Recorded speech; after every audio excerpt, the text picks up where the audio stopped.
Welcome to Watch Out Channel. I'm the Haunting Hour 17, hinting at a specific time for paranormal activity and content. So be sure to subscribe and hit the bell icon to stay updated. The video I will share is from the uploader, Sir Creeps.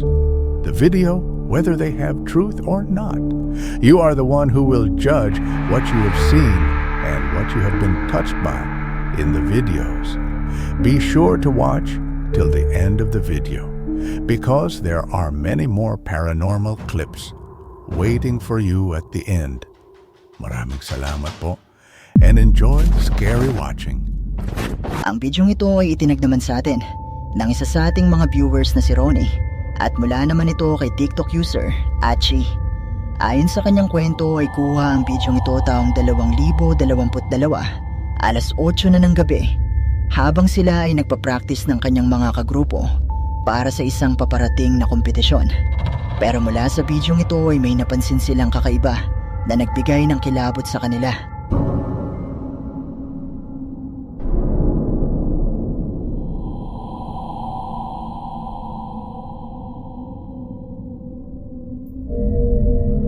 Mula sa maikling bidyong ito ay makikita sa ikalawang palapag ng gusali ang pagdaan ng isang itim na figura o anino na walang sino man sa kanila ang nakapansin ng mga oras na ito.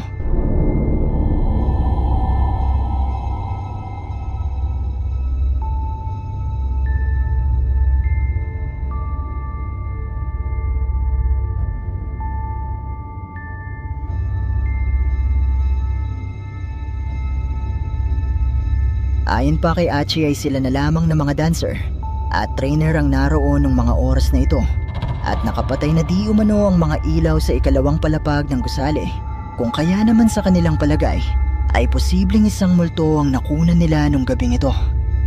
Pero katulad pa rin ng palagi kong sinasabi, nasa inyo na kung maniniwala ba kayo o hindi.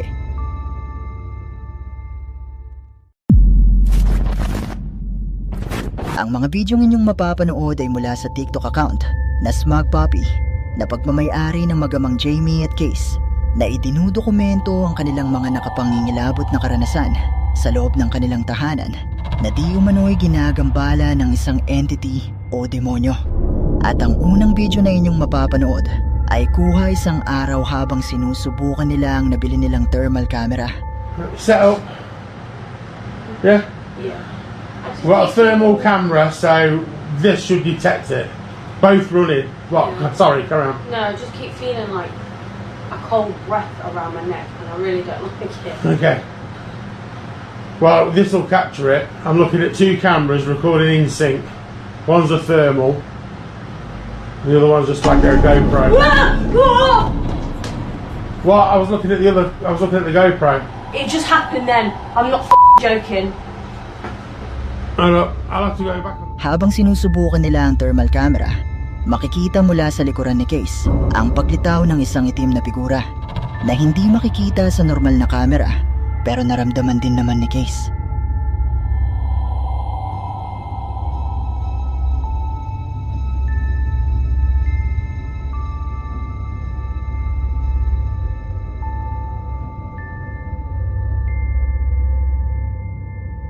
Dahil mas madalas na may nagpaparamdam kay Case at madalas niyang nararamdaman na may humahawak sa kanya, gayong wala naman siyang nakikitang kahit na ano, ay muli nilang sinubukan ang thermal camera.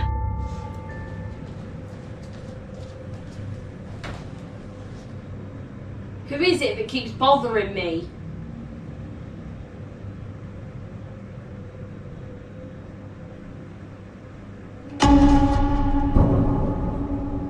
Who is it?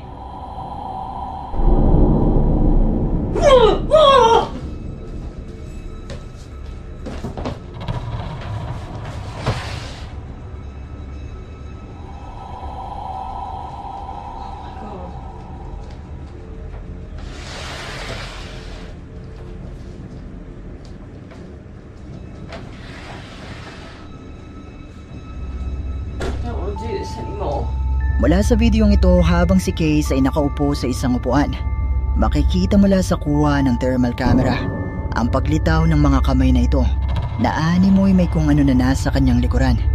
Naramdaman din naman ito ni Case pero nang agad siyang tumingin sa kanyang likuran ay wala namang kahit na ano na naroon.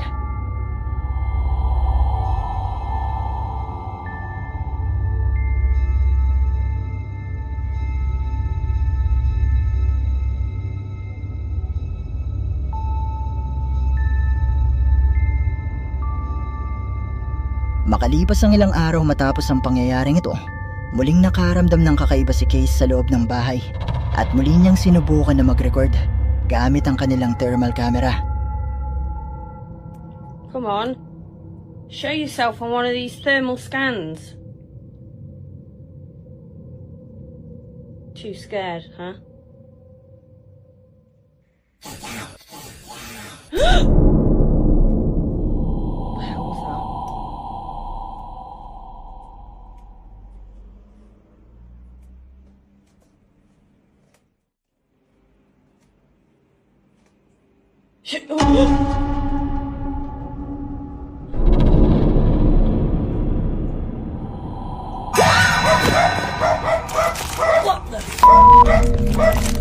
Habang gamit ni Case ang thermal camera, narinig niya ang isang nakapangingilabot na tinig na tila ba nagpapaalis sa kanya. At nang lumabas na nga siya sa kanyang kwarto ay nakita niya ang pagdungaw ng isang imahe na maya-maya pa ay lumabas na ng pinto at sumugod patungo sa kanya.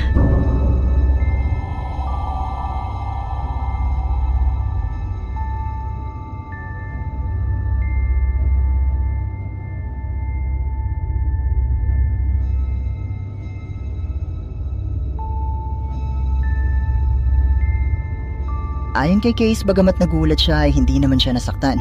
Pero tumalsik ang thermal camera dahil sa nangyaring ito.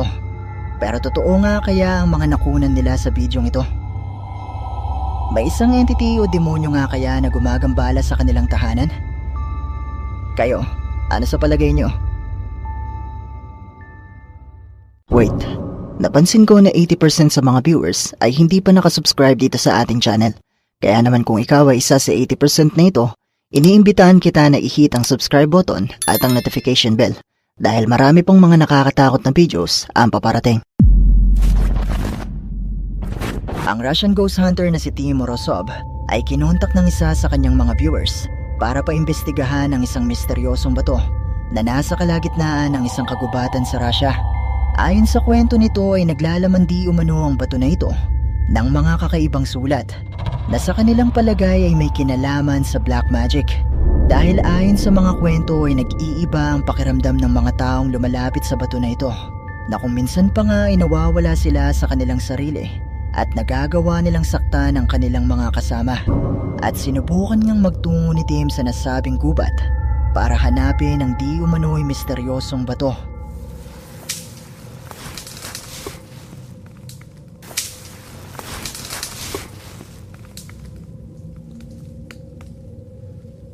Тут есть кто?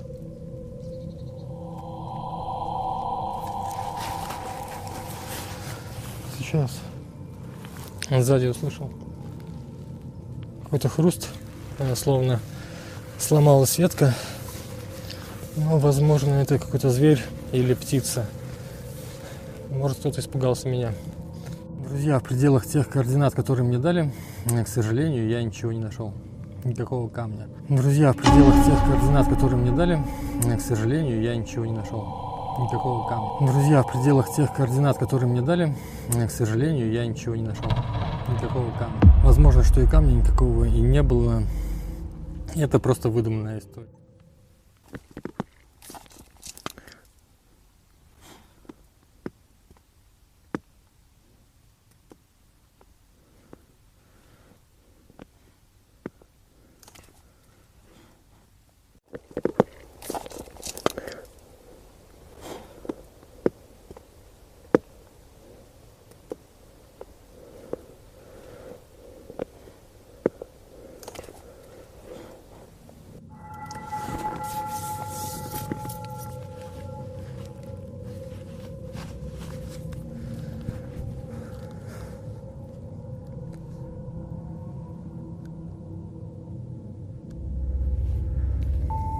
Inabot na ng gabi si Tim sa gitna ng gubat at hindi niya nagawang mahanap ang di umano'y misteryosong bato. Kaya naman sa puntong ito ay inisip niya na baka gawa-gawa lamang ang tungkol dito. Pero habang si Tim ay nasa labas ng kanyang tent, ay nakuna ng kanyang kamera mula sa bahaging ito ang animoy isang tao na walang kahit anumang dalang ilaw na palihim na nagmamasid sa kanya.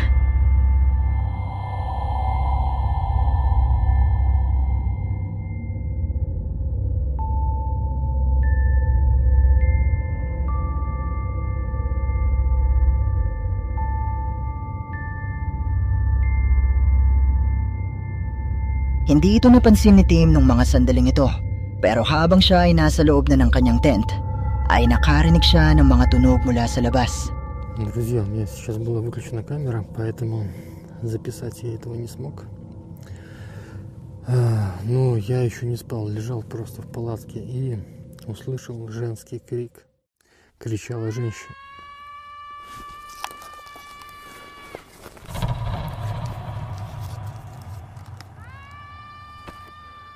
Кто здесь? Вам нужна помощь?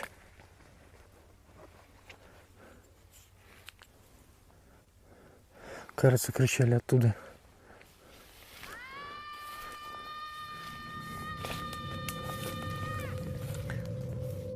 Вы слышите меня?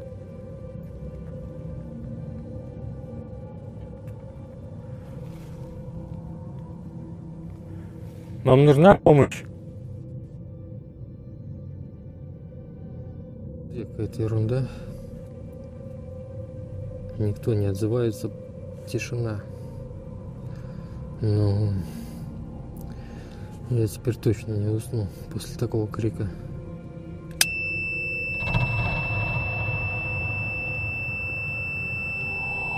Какого?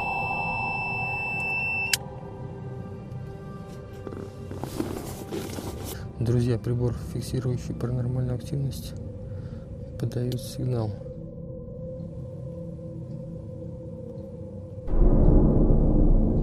Не, ищи его. Что не искать? Камень?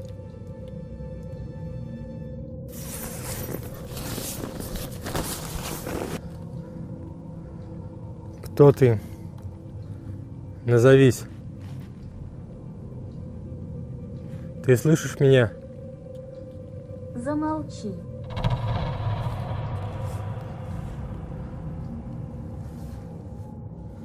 Кто бы ты ни был, кто сейчас со мной выходил на связь, ты мне можешь ответить?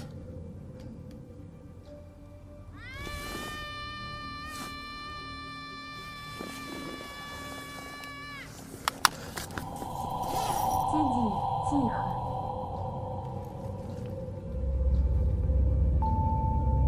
Nagumpisa nang marinig ni Tim ang mga malalakas na pagsigaw ng animoy isang babae mula sa malayo. Sinubukan naman itong tawagin ni Tim, pero wala namang sumasagot sa kanya. Matapos nito ay nagumpisa na ring magbigay ng mga salita ang kanyang spirit box na tila ba may kung anong naroon na binabalaan siya na wag nang ituloy ang paghahanap sa di umano'y misteryosong bato. Pero hindi pa rin nagpatinag si Tim at tila ba mas lalo pa siyang nahiwagaan sa batong ito. Если ты меня слышишь, ответь мне.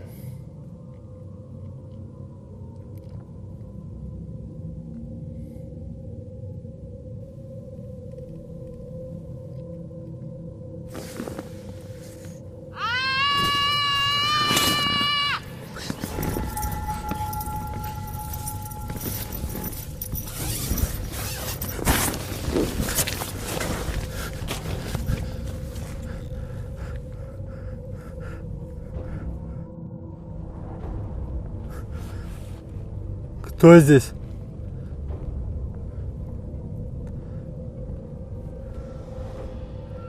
Это пипец.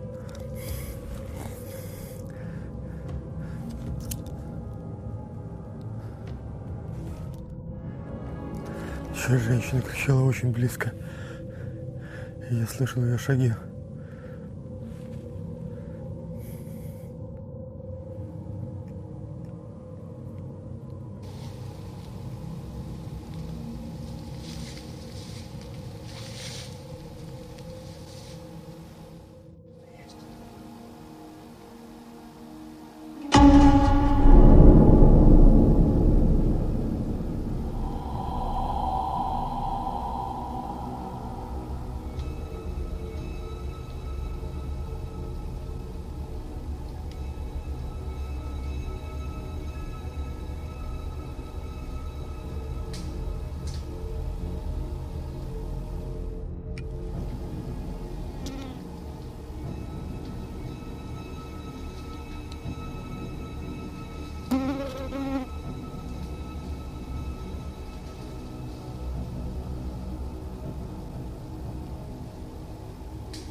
Надо было сейчас здесь, прямо здесь.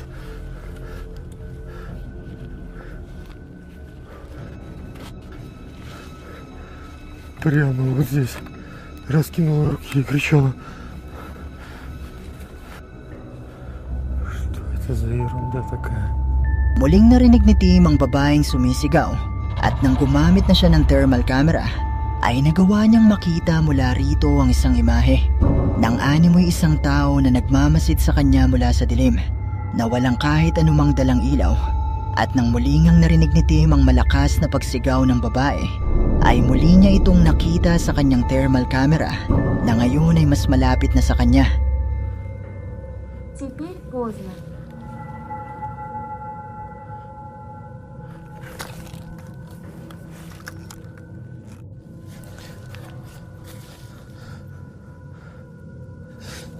Что поздно?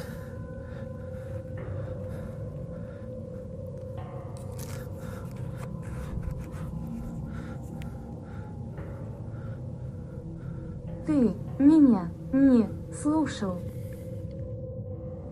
И что теперь? Тебя заметили. Ответь мне, что теперь будет?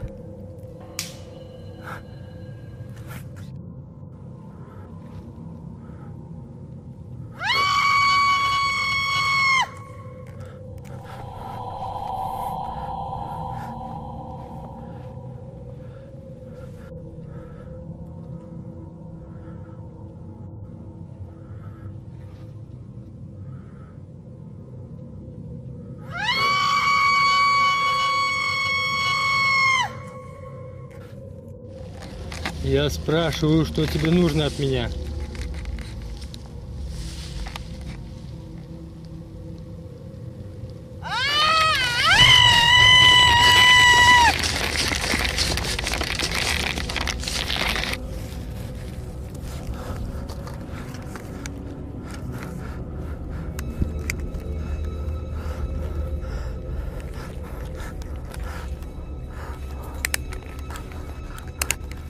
Предупреждаю. У меня оружие. Если вы не прекратите, я открою огонь. Muling narinig ni Tim ang pagsigaw ng babae, pero sa pagkakataong ito ay naglabas na siya ng armas na mukhang naging epektibo dahil hindi na niya muli pang narinig ang mga boses. Kung gusto niyong mapanood ang kabuuan ng bidyong ito at ang iba pang mga investigasyon ni Tim, bisitahin at mag-subscribe na rin kayo sa kanyang YouTube channel na Tim Morozov.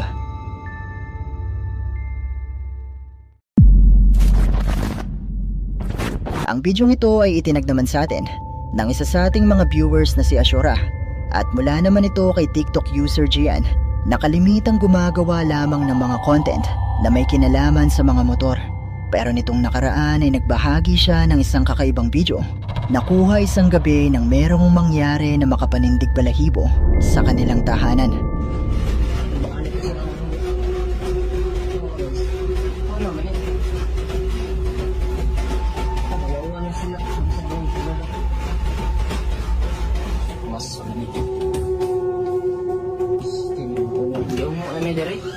Pantag ka ulan ni tatay ng buang lagi.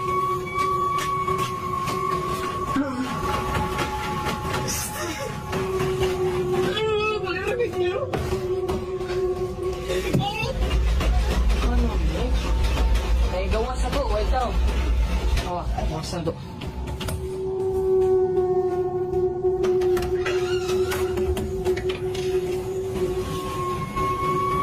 Oh, bitana ng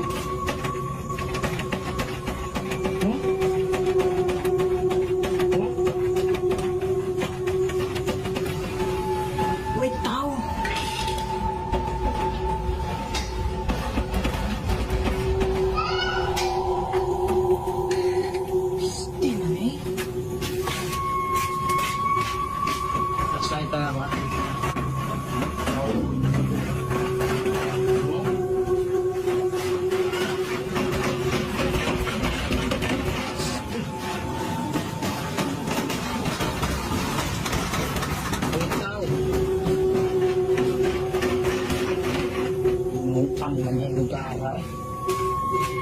So, di-unok na ka dali. Di-unok na magkahaning style. Lagi. Wala, gid lagi.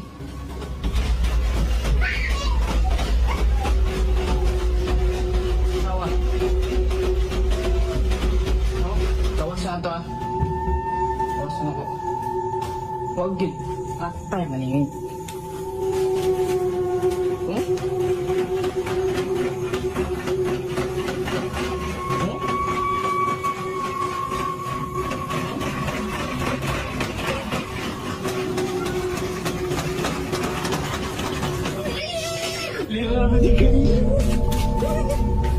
Mula sa bidyong ito ay nagawang maidokumento ni Gian ang malalakas na pagkalampag ng kanilang mga bintana.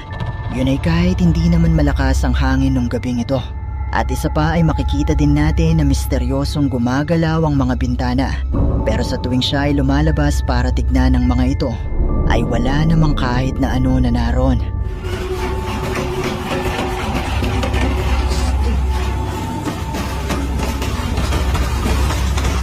Ayon kay Gian ay hindi niya maipaliwanag kung ano ito at kung paano nga ba ito nangyayari. Pero ilang gabi na rin di umano itong gumagambala sa kanila at nanawagan din siya sa kung sino man na makakatulong sa kanila na malutas kung ano man ito. Pero posible nga kaya na ginagambala sila ng isang multo o entity. Kayo ba? Ano sa tingin niyo ang isang ito?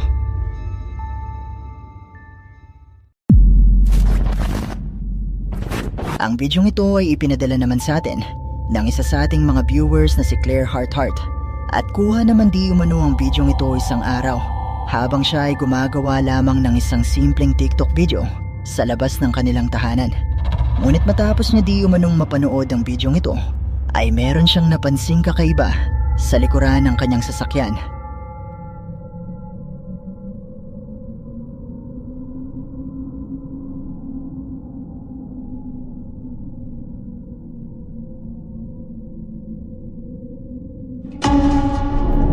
Makikita mula sa kanyang sasakyan ang paglitaw ng isang imahe na animoy isang tao na dumadaan sa likuran ng kanyang sasakyan na bagamat makikita di umano ang pulang pangibaba ay hindi di umano makikita ang kalahati ng katawan.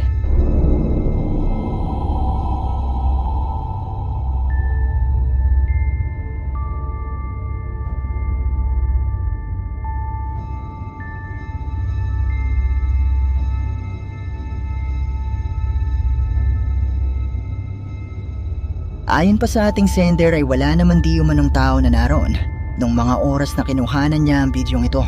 Kaya naman laking pagtataka niya matapos niya itong makita. Pero isa nga kayang multo ang nakunan niya sa bidyong ito. Malaya kayong i-comment sa ibaba ang inyong mga opinyon. Please like and subscribe to my Watch Out channel. This is a big help to me as a content creator.